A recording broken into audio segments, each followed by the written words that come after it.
What's up, guys? My name is Ted, and welcome back to a new episode of my new YouTube podcast on the Idaho 4.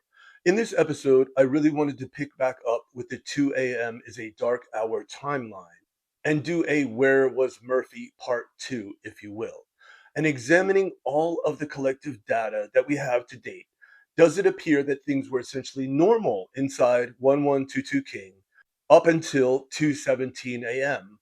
And what changed between 2:17 a.m. and 2:25 a.m. when we know from the 1112 King audio that the attacks were well in process? So to properly examine this topic, let's run down the facts of what we know to date. First up, we know that Kaylee and Madison returned to 1122 King at approximately 1:56 a.m. We also know that shortly after returning home, Kaylee was upstairs in her bedroom getting ready for bed, and at some juncture, Bethany and Madison decided to take Murphy outside.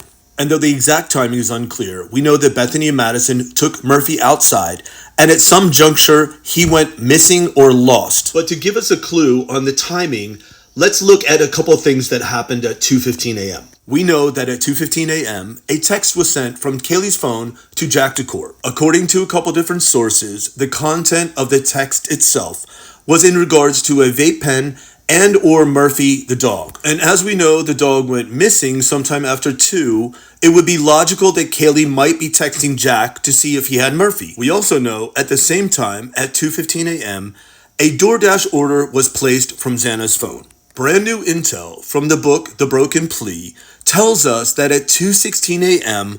on the 1112 King audio, calling and whistling for Murphy can be heard. We also know that just a minute later at 2:17 a.m. on the same audio, the 1112 King audio, that a dog can be heard barking. So upon examination of all of this data, it would appear as though things were normal inside 1122 King up until this point, 2:17 a.m., except for Madison to seemingly have lost Murphy. As we know on the 1112 King audio, the attacks were well in process by 2:25 a.m.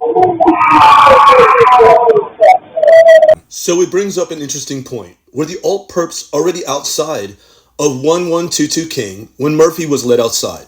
And were the alt perps the source of the confusion surrounding the dog? And was Murphy being used as a distraction as the points of access to the home, including the front door, might be weakened or compromised at this time? Again, we know that at some point between 2:17 a.m.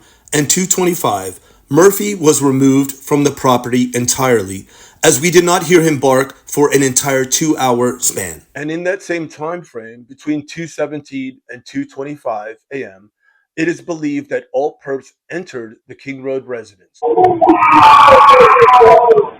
presumably as unwelcome guests, and immediately engaged and targeted Mr. Chapin, inflicting a series of devastating blows to his lower extremity,